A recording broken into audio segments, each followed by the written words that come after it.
What did Jesus tell us we should do? Anybody? What's one thing Jesus told us? Follow God. Alright. What else? Be good. Listen to God. Listen to God. What else did Jesus tell us to do? Never mind. Tommy? Shall not praise any other gods. To recognize that God alone. Don't sin. Don't sin. Follow people that do wrong stuff. Oh, yeah. Don't be a follower of people who do wrong things. That's good. What else? He taught us to love. He taught us to love. That's a big. Jesus, one of the big things with Jesus, now y'all, this is important. One of the big things with Jesus was how we treat other people, wasn't it? Yeah. What did he say was the greatest commandment? Like, out of the 10? Yep. No. Out of all the commandments, what do you think he said was the greatest commandment? I'll tell you. I'll fit. Love. Love. That's exactly right. He said to love God and who else? Each other. And each other. To love God and love one another. That's the greatest commandment. He actually said, if you get those two things right, you got the whole deal. Now, one of the ways that Jesus taught us how to love, he had a lot of ways of showing us. One of the ways that he taught us how to love was this is going to sound funny to y'all. He had parties and ate dinner or lunch with all kinds of people. Strangers? With strangers. Not just strangers. Listen to this. He ate dinner and had supper, lunch, parties with people that nobody else would be with. You know, there's always been, yes? Because he loves everybody. Because he loves everybody. Did you know, yes sir? Sometimes even if they are being mean to you, you still be nice to them. That's what Jesus taught us, wasn't it? And did you know, and y'all probably know this in school, I think things are getting better in school these days, maybe than when I was a kid. But you know, there are always groups of people that get left out. Yep. And, you know, back when I was in school, there were like these things we called cliques. And I remember in school, there were certain kids that were always left out. I've been that kid before. Yeah, popular, that silliness of popular and all that stuff. I actually, I remember times not being invited to things. And that still happens every now and then. How does it feel to get left out and find out later you weren't invited? Sad. Yeah. I'll tell you this, I'm 46 years old. It happened to me here a while back. Some of my friends got together, and I saw that they did, and it was no big thing, except in my heart I was like, I wonder why they didn't invite me. It feels bad to be left out. I'll tell you about Jesus. He never left anybody out. As a matter of fact, if there's anything we learned from him, the people who were left out, they were the first ones he invited to his things. Back 2,000 years ago, this is hard to believe now, but we do the same thing in our own way. Back 2,000 years ago, girls, did you know that women were left out a lot? They couldn't let them vote they couldn't let them vote until 1,500 years later. Yeah, I mean, that's 100 years ago. Women were often left out. I tell you who else, this is crazy. But in that day and time, sick people. Some sick people.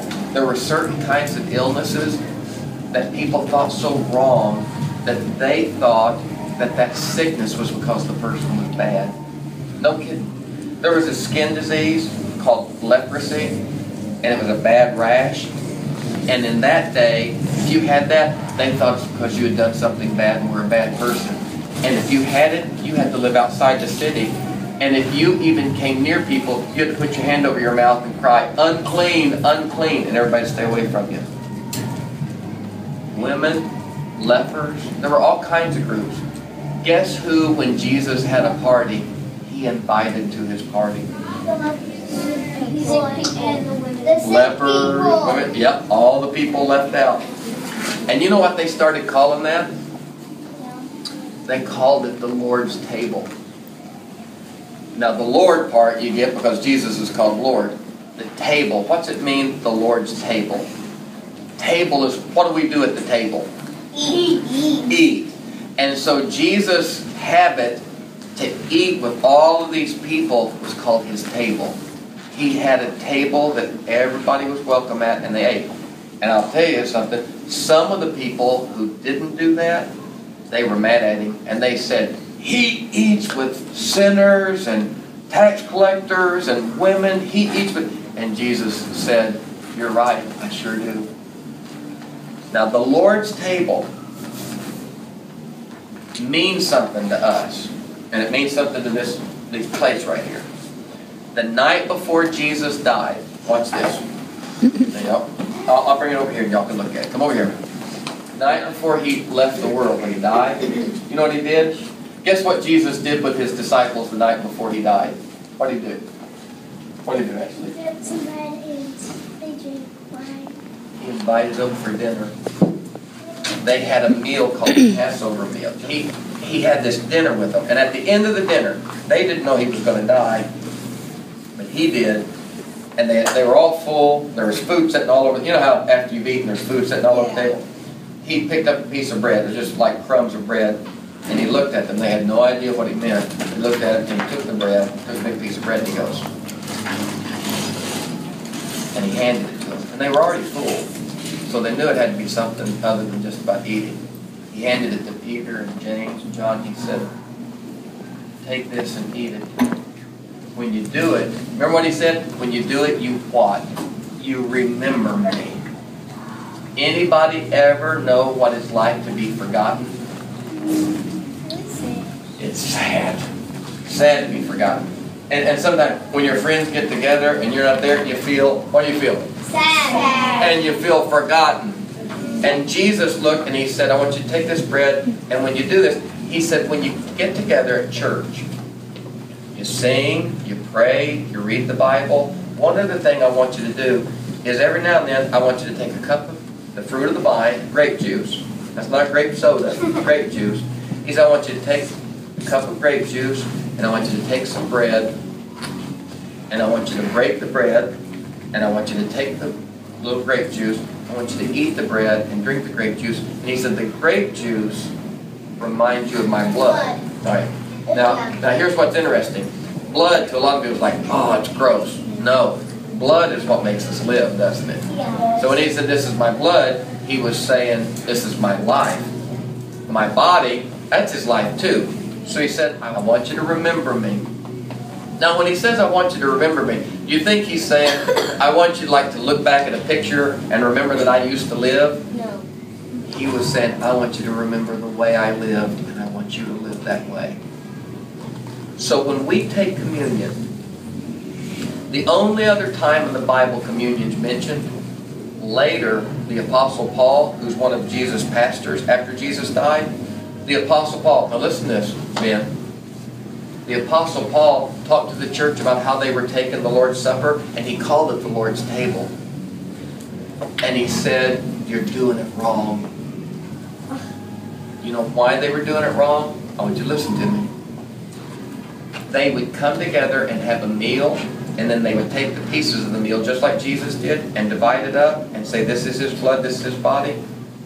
Something bad was happening. It's the only time it's mentioned in the Bible, communion. And they were doing it wrong. In that church, there were rich people, and there were really poor people. And the rich people brought all the food, and the poor people didn't have any to bring. And the rich people actually were getting there ahead of time, eating all of the food, stuffing themselves, and when the poor people got there, there was no food left. And Paul said, you're not doing communion right. You're not doing the Lord's Supper right. You're not doing the Lord's table right, because you know how the Lord would do his table? How? He will give it to the poor. The poor and the rich, right? So here's a church even doing communion, but not doing it right. Because communion isn't about, I drink that and I remember the blood that Jesus shed. I eat this and I remember 2,000 years ago he had a body. No. Jesus' body in this earth are other people. At one day Jesus said, I'm going to tell you, I was hungry and you fed me. And we're going to say, when did we see you hungry? And he said, as much as you did it unto them, you were doing it unto me.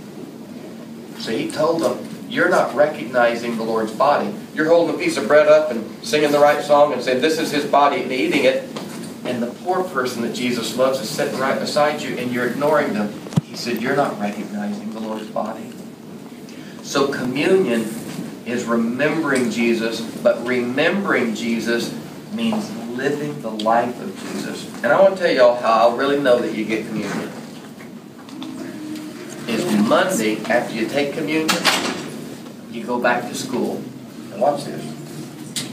You got your lunch tray, and you're walking into the lunchroom to sit down. And all your friends are saying, ooh, come over here, come over here, come over here. Or you even see a group of kids you want to sit with that you want them to want you to sit with. We all know how that feels. You're hoping they'll ask you. And you're heading towards sitting where you want to sit with all the kids. And there's a kid sitting by herself. Maybe she's new, doesn't know anybody. Maybe she has problems, and it makes all the other kids kind of put her out. Maybe he's not nice, like you said. But for whatever reason, that kid's sitting by themselves there. You know how bad it feels to sit by yourself? And here's what you do. Here's what you do. Ben, this is what you do. You understand communion? When you look at that big group of kids and you see a kid sitting alone and you set your tray down beside them and say, hey, I'm Grayson. What's your name? And that kid all of a sudden is loved and doesn't feel alone. You know what that is? That's not a school lunchroom. That's the Lord's table. And no matter how we do this at church, if we don't understand why we do it, we're not remembering Jesus. This is about recognizing the love of God in all people. That's what he shed his blood for. And that's what he meant when he said, I want you to remember me. Now you get what communion's about? Next time somebody says communion, remember, the Lord's table. How did Jesus operate? How did Jesus live at his table? Yes, Deb? If someone is sitting alone, sometimes if you talk to them, then it'll make them happy. And guess who else it makes happy? Jesus and God. You got it? And the Holy Spirit. That's the Lord's table. Grace, did you want to say something? No. Okay. All right. Y'all got it? Yeah.